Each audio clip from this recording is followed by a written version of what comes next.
आपका पहला प्रश्न है, किस वाक्य में विराम चिन्ह संबंधी विसंगति है। आपके ऑप्शन दिए गए हैं, ऑप्शन को ध्यान से पढ़िएगा और सही उत्तर देने की कोशिश कीजिएगा। दोस्तों, अगर आप ऑप्शन ए की तरफ जा रहे हैं तो आप बिल्कुल सही हैं। दोस्तों इसका ऑप्शन ए सही आंसर है। आपका अगला प्रश्न है, इनमें से अर्धविराम का सूचक चिन्ह है। दोस्तों, आपके सामने विकल्प में चिन्ह दिए गए हैं, चिन्ह को देखिए और बताइए इसमें से अर्धविराम का चिन्ह कौन सा है। दोस्तों, अगर आप ऑप्शन बी की तरफ जा रहे हैं तो आप बिल्कुल सही हैं। इस प्रश्न का सही उत्तर होगा ऑप्शन बी। दोस्तों, आपका अगला प्रश्न है, हरीश तुम कहां से आ रहे हो। इस वाक्य में हरीश शब्द के बाद कौन सा विराम चिन्ह लगेगा। ध्यान दीजिए, इसमें विराम चिन्ह नहीं लगा हुआ है हरीश में। यहाँ पे कौन सा चिन्ह लगेगा आपको विकल्प में से देख के बताना है। विकल्प आपके सामने है, सही उत्तर बताइएगा दोस्तों। तो दोस्तों, अगर आप ऑप्शन बी की तरफ जा रहे हैं तो आप बिल्कुल सही हैं, क्योंकि यहाँ पर हरीश के बाद आपका जो चिन्ह लगेगा वो विस्मय आदि बोधक का चिन्ह लगेगा। जी दोस्तों, हम आपके अगले प्रश्न की तरफ बढ़ते हैं। आपका अगला प्रश्न है, हंस पद किस विराम का एक और नाम है। मतलब हंस पद तो हम कहते ही हैं, इसका एक और भी नाम है जो कि विकल्प में दिया गया है। तो आपको विकल्प में से उस सही नाम को बताना है। दोस्तों देखिए, इसका अगर आप ऑप्शन बी की तरफ जा रहे हैं तो आप बिल्कुल सही हैं। दोस्तों, हंस पद को हम त्रुटि विराम भी कहते हैं। दोस्तों, चलिए हम आपके अगले प्रश्न की तरफ बढ़ते हैं। आपका अगला प्रश्न है दोस्तों, विराम आदि चिन्हों की दृष्टि से कौन सा वाक्य शुद्ध है। तो दोस्तों, इसमें 4 विकल्प दिए गए हैं। चारों विकल्प का जो है वाक्य एक जैसा है, लेकिन इसमें से कोई एक ही वाक्य आपका सही है, यानी कि शुद्ध है।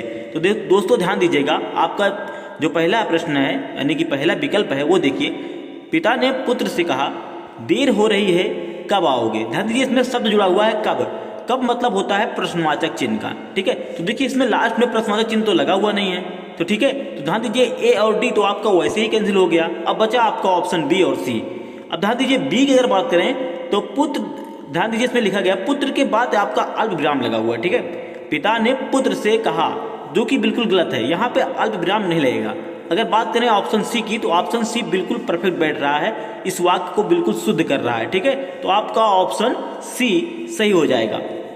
दोस्तों, आपका अगला प्रश्न है, जहां पूर्ण विराम की अपेक्षा कम और अल्प विराम से अधिक रुकना अपेक्षित हो, वहां किस चिन्ह का प्रयोग किया जाता है। तो दोस्तों ध्यान दीजिए, आपके सामने 4 विकल्प दिए गए हैं और चारों विकल्प में जो है में से बताना है आपको कि कौन सा चिन्ह यहाँ पे परफेक्ट रहेगा, कि पूछे गए प्रश्न के अनुसार कौन सा विकल्प सही है। तो दोस्तों ध्यान दीजिए, अगर आपको अल्प विराम से अधिक रुकना हो तो वहाँ पर हम अर्ध विराम चिन्ह का प्रयोग करते हैं। अगर आप ऑप्शन ए की तरफ जा रहे हैं तो आप बिल्कुल सही हैं दोस्तों चलिए हम आपके अगले प्रश्न की तरफ बढ़ते हैं। दोस्तों, आपका अगला प्रश्न है, हर्ष, शोक, घृणा, आश्चर्य जैसे भावनाओं को व्यक्त करने के लिए किस चिन्ह का प्रयोग किया जाता है।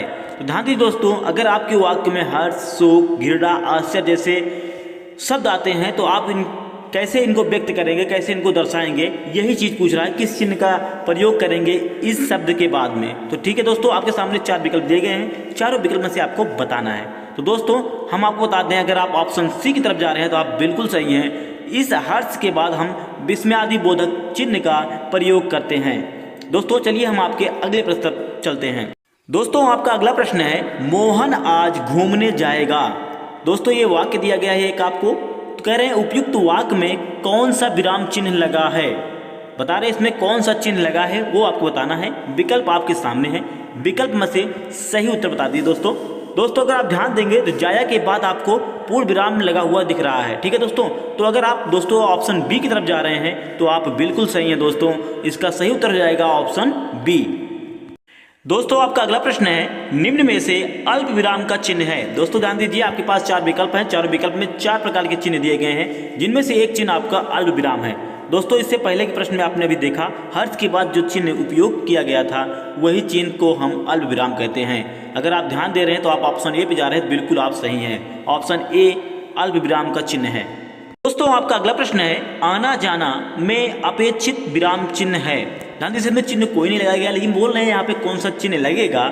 ये आपके विकल्प दिए गए हैं, विकल्प में से चारों विकल्प में से एक चिन्ह यहाँ पे लगेगा, तो कौन सा लगेगा दोस्तों वो आपको बताना है।